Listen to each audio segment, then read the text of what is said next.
एक समय स्वर्गलोक में नवग्रहों के बीच यह विवाद उत्पन्न हुआ कि उनमें से सबसे महान कौन है। सभी ग्रह अपने अपने महत्व का बखान करने लगे। निर्णय के लिए वे देवराज इंद्र के पास पहुंचे।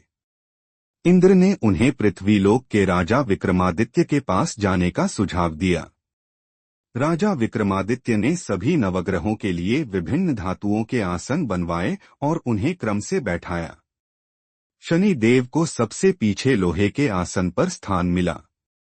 इससे शनि देव क्रोधित हो गए और राजा को अपने प्रकोप का सामना करने की चेतावनी दी।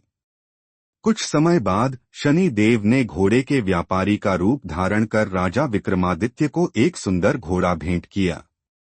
घोड़ा राजा को दूर जंगल में ले जाकर गायब हो गया। राजा विक्रमादित्य को अनेक कष्टों का सामना करना पड़ा। उनके हाथ पैर काट दिए गए और उन्हें एक तेली के घर में कोल्हू पर बैठाया गया।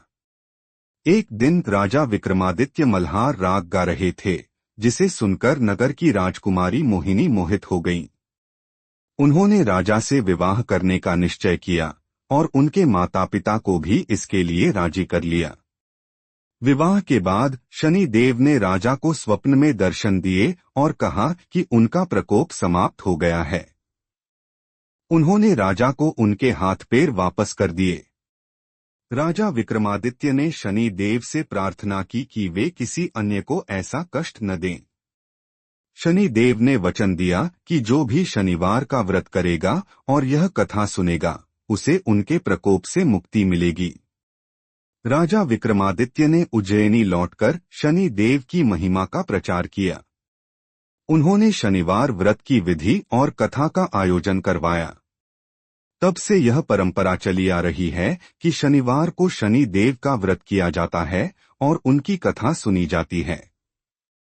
शनिवार व्रत की विधि: व्रत का दिन शनिवार, पूजन सामग्री: काले तिल, काला वस्त्र, सरसों का तेल, उड़द की दाल, लोहे का दीपक। पूजन विधि: प्रातः स्नान कर स्वच्छ वस्त्र धारण करें।